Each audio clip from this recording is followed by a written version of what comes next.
he basically said, this is not what I thought it was going to be. And he was very unhappy.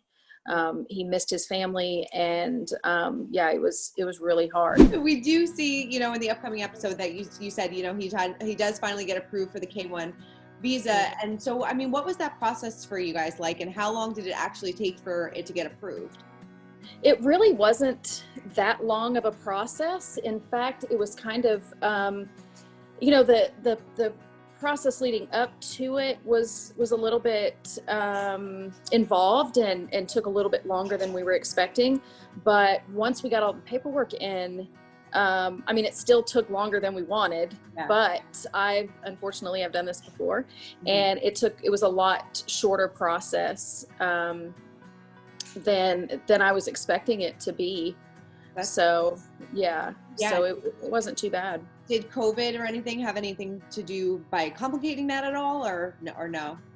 Or we were very fortunate at that time that he and it was very strange, because we had our interview date was set, and then through no pushing of us, we actually got an email that said his interview had been moved up a week to my birthday.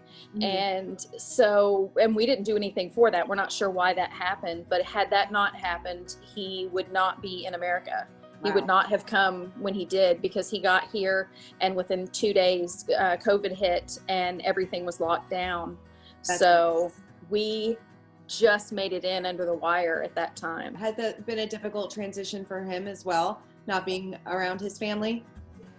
Yeah, I will say, right after he first got here, that there was a rather large argument where he had gotten to the point where, you know, keep in mind, I can only imagine what it would be like. I know if I were going to Tunisia and I was going to live there, I would have something in my head of what I would, you know, what to expect. I don't know what it would be, and I guarantee you, sitting in quarantine, what wouldn't have crossed my mind. That's not something that's in your, you know, your toolbox to consider.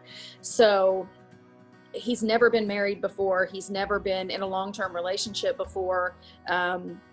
He's never been to another country before. So all of these things that he knew he was having to try to plan for, once he got here, none of it counted. And he basically said, this is not what I thought it was going to be. And he was very unhappy. He missed his family, and yeah, it was really hard. It was a struggle. Yeah. Has it gotten easier for him as the months kind of went on? Yeah. No. Yeah. I mean, I'm sure it's a big move. And like you said, nobody expected us to be locked down for 9 months and not being able to go out. And I'm sure that, you know, the timing in that is not the best. Yeah. And you know what, I got to tell you, if I were in literally almost any other field of work, this would have been a blessing in disguise. Can you imagine? I would have gotten the stimulus checks and probably gotten unemployment to stay home. And we would have had, you know, we would have thought that it was written just for us. We would have gotten to stay together and this is amazing. Or we would have killed each other. I don't know. But, you know, because of my job, it was just the worst possible scenario. So it wasn't the best. Yeah. I mean, how is he kind of spending his days then? Was he kind of like by himself? Was he spending time with your family at all? Well, initially, you know, when he first got here, no, my, you know, of course my mother's older and it wasn't safe for her and him to be around each other. Although before he got here, they had kind of formed a pretty good relationship, which was nice. She is not part of the show because she has a very strong religious background, and she doesn't agree with the things that they show on the program. So she will not have anything to do with it. But she totally supports me and what I'm doing, you know. So anyway, they had a really good relationship, but they weren't able to spend any time together. So. But no, he would just sit here and initially he was afraid to drive. He was afraid to go anywhere. He didn't know anything.